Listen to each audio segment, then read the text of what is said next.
The second reading comes from Job chapter 38, verses 1 to 11. A little shorter than Allison's.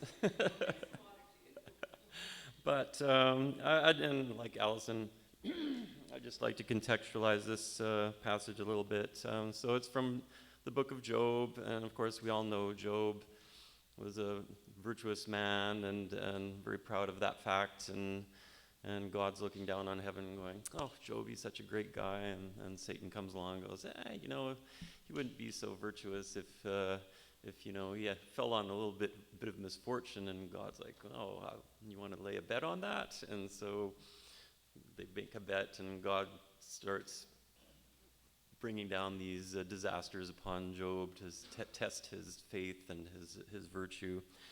And at some point, Job, at first he bears these hardships with equanimity and carries on, but at some point it just gets to be too much to him, and he just like shouts to God in the sky, what have you abandoned me? What's going on? And these are the words that the Lord God, the Father, spoke to Job in response.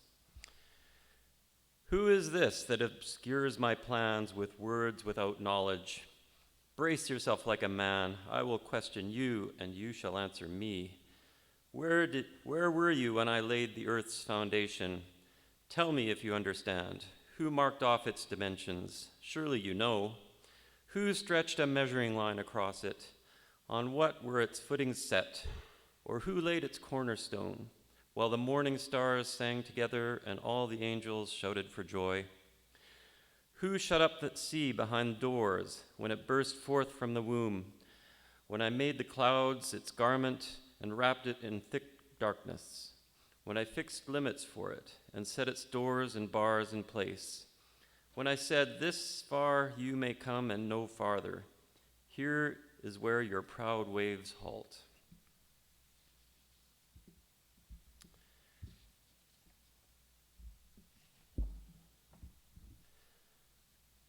So, one of our scripture readings today focuses on David and Goliath. And that is the one I'd like to focus on in my message today, for I find it a very fascinating story on a number of levels. This is undoubtedly one of the most well-known stories in the Bible, so much so that the phrase David and Goliath is still commonly used as shorthand to describe a highly uneven fight in which the underdog wins. And everyone's for the underdog, right? Before I interpret this story and what I think it might mean, I'd like to first recap it. In the story, Saul, king of the Israelites, is at war with the Philistines, a situation that should sound fairly familiar to us all. The Philistine army was gathered at Soko in Judah, while Saul and the men of Israel were gathered on the opposite side of the valley of Elah. It was somewhat of a standoff, with the two armies probing one another but hesitating to commit to an all-out battle. As was somewhat of a tradition in those days, the Philistine army offered the Israelites the option of one-on-one combat between a champion chosen by each side, as opposed to engaging in a bloody battle between the two armies. Whichever side lost the contest would become the servants of the other. The Philistines, of course, had Goliath, a proverbial giant of a man, to offer as their champion. The Israelites, by comparison, could do nothing but cower in fear in the face of such a formidable opponent. Enter David. David was the youngest of 8 sons of Jesse of Bethlehem. Jesse's 3 eldest sons were already enlisted in Saul's army. David, by contrast, was charged with the humbler task of tending his father's sheep and transporting food from Bethlehem to feed Saul's army. When David delivered provisions to the army, it was assembling for battle with the Philistines. As usually happened in this circumstance, Goliath came forward and issued his challenge of a single combat, but the Israelites just cowered before him in fear. Hearing Goliath's boastful challenge, David asked the soldiers, "What shall be done for the man who kills this Philistine and takes away the reproach from Israel? For who is this uncircumcised Philistine that he should defy the armies of a living God?" They replied that the man who killed him would be richly rewarded by the king and likely even be given his daughter's hand in marriage. At this point, David was reproached by his eldest brother, Eliab, in a typically eldest brother manner for abandoning his duties tending the sheep for the opportunity to catch a glimpse of the coming battle. And David, in a typically youngest brother manner, completely ignored him and went on to ask the same question of others in the army camp. Eventually, the question David asked was repeated around the camp, such that it eventually reached the ears of King Saul. The king sent for David, who volunteered to fight Goliath. Saul pointed out that he would not be able to win a fight with him, for David was just a youth and Goliath had been a warrior ever since his youth.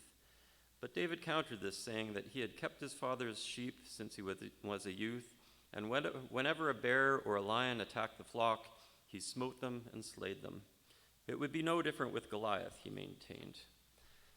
I'm reminded here of my own boys, who embark on nearly everything they do with utmost confidence, especially when they're short on experience in that regard. This is referred to as the Dunning-Kruger effect, whereby people short on experience have especially supreme confidence in their abilities to accomplish a task. This peak of confidence is also known as Mount Stupid. Only after they've tried to do something they've never really done a few times and benefited from the wisdom gained from the experience of failure does their confidence sink to more realistic levels. And I'm reminded here of an incident that happened with Julian and I. You know, he had just gotten his driver's license and he was all proud and loved to, take the vehicle off. And I remember he was borrowing the van that was parked in the garage, and I'm on the deck and saying bye to him. And I'm like, be careful backing the van out of the driveway. It's really kind of or out of the garage. It's a really narrow opening. And Julian's like, oh, don't worry, I'm the best driver in the world. And what does he do? He backs it out, shears off the driver's mirror. And I was like, I tried to tell you. And, that story will live in infamy. But the whole idea is you start out doing something, and at the very first you're not very confident. But as you gain a little experience, your confidence level goes up, and then you hit a wall and have disasters, and your confidence level goes down. And then as you gain more and more experience, your confidence is slowly restored because you actually do know what you're doing as opposed to think you know what you're doing. So that's the Dunning-Kruger effect. And I'm sure the ancient Israel chroniclers were familiar with this dynamic as well. So, but returning to the story of David, Saul offered him his armor and weapons, but he refused them as they were too heavy and he was not used to wearing them. Instead, he chose 5 smooth stones from a nearby brook and approached the giant with his sling. The rest, as they say, is history. After some blustery talk from Goliath, David slung a stone and hit him square in the forehead, killing him instantly. The demoralized Philistine army ran away in terror, their champion felled by a single missile, with the Israelite army in hot pursuit. Having vanquished Israel's foe, David was richly rewarded by Saul and was given his daughter in marriage. As the army was returning home, though, the women came out from the cities and sang, Saul has slain his thousands, and David his 10,000s. At hearing this, Saul became jealous of David and contrived several plots to have him killed. David was able to avoid being murdered, though, and even acted with equanimity towards Saul, such that after Saul and his sons were subsequently killed in another battle with the Philistines, David was acclaimed as the king of the newly united kingdom of Israel. So I said earlier that the rest, they say, is history, but is it really? The reign of King David is shrouded in more than a little mystery. It is thought to have occurred sometime in the early 9th century BC. Not many records exist from this time, as it occurred during a dark age, shortly after the collapse of several Eastern Mediterranean empires at the end of the Bronze Age. There is very little archaeological evidence to support the existence of David's reign. As such, the story of David belongs more to the realm of myth, than history. When I say that David's story belongs to the realm of myth, though, I don't mean to denigrate it as such. We in the modern world have been conditioned to equate history with truth and myth, with untruth. There is a similar dynamic in play in terms of our understanding of logic and myth. The former deals with facts, while the latter deals with fabulous and/or fatuous stories. This isn't how the ancient Greeks understood these terms, though. For them, logos, the word from which we derive logic, tended to be associated with the tricky and often deceptive language of the provisional truths debated in the law courts and the assembly. By contrast, mythos, the word from which we derive myth, was a language used to describe that which is eternally true in all times and places. Returning to the concept of history, the Greek term from which it originally derived, historia, meant an inquiry or knowledge derived from investigation. History thus had the air of objective knowledge about it. In the modern period, though, the epistemological status of history has been seriously eroded. Hegel famously remarked that the term history has two distinct meanings. The first sense of history is the occurrence of things that have happened in the past as a function of time.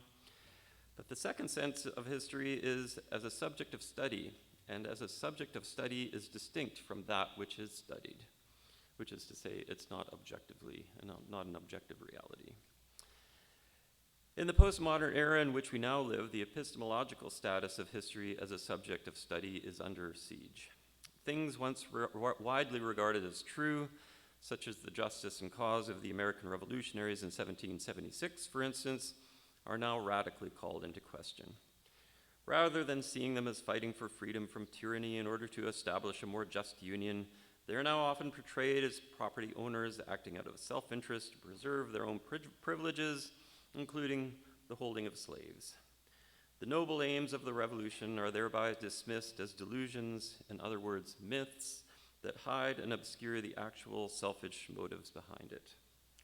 History, in short, has fallen victim in our postmodern milieu to the very subjectivism that people accuse myth of being. There are as many versions of history as there are people willing to undertake inquiry into past events. Each will read their own motives, ideals, biases, passions, and ideological perspectives into their subject, such that the very same event can be interpreted in completely opposite ways. Were the founding fathers enacting their highest ideals or serving their basest material interests? It all depends on your point of view, I suppose. One thing that will forever remain true, though, is a people's dependence on a belief in the rightness of their cause. Without that belief, societies and civilizations quickly crumble. Maybe you think that's a good thing, but there's no denying that the correlation between loss of faith in the justice of a society and culture and its demise. I would hasten also to add that the only thing worse than living in a functioning society, however imperfect, is living in the absence of a community with commonly held norms and values, where anything goes and the only arbiter is raw power. The ancient Israelites understood this. This is why they wrote the history of David's reign in the way they did. It should be noted that the book of Samuel, which contains the story of David and Goliath, did not achieve its final form until some time in the 6th century BC, and in other words, some 400 years after the events it describes. This was during the period of Babylonian exile. Hebrew biblical scholars of that period elevated David to a mythic founding hero of the United Kingdom of Israel, I would surmise, largely as an exercise in creating a life-giving myth history for the Jewish people, so as to allow them to remain intact as a societal unit in spite of their status as an exiled diaspora. What the Jewish people really needed at that point was an inspiring origin story for the first and greatest king of a united Israel. People seem to derive inspiration from their icons having miraculous beginnings, perhaps because it serves as a foreshadowing of their own future success. I find it interesting, too, that the Hebrew scholars who compiled the Davidic history of Israel also let its perhaps more accurate historical elements slip out, to the point of even undermining its more edifying mythical elements.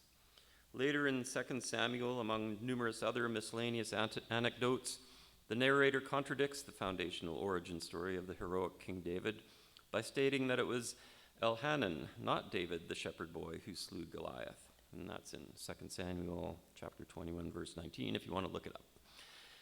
What could possibly have been the narrator's purpose in revealing this? Perhaps it is a scholarly warning to the learned to remain skeptical about the story that's being told, but without revealing too much to those who depend on the story being true. It must be said, too, that the story of David is far too complicated to be dismissed as simply a myth. He demonstrates too many all too human qualities that a mere hagiographer or fabulist would never include in a biography, which tends to point to their truth. I'm thinking particularly here of David's infamous interactions with Bathsheba, with whom he had an affair, and her husband, Uriah the Hittite, whom he had killed to hide that fact. Well, whatever. Another Jewish chronicler states that David did what was right in the sight of Yahweh and did not turn aside from anything that he commanded him in all the days of his life, except in the matter of Uriah and the Hittite. Nowadays, of course, we tend not to be so forgiving of people's sexual peccadillos, particularly those of politicians with whom we disagree. But I think it's to the credit of the ancient Hebrew chroniclers that they were willing to include some of the more sordid biographical details of their greatest founding king, thereby making him more real to life, in addition to building up his mythic stature while subtly pointing to its falsity.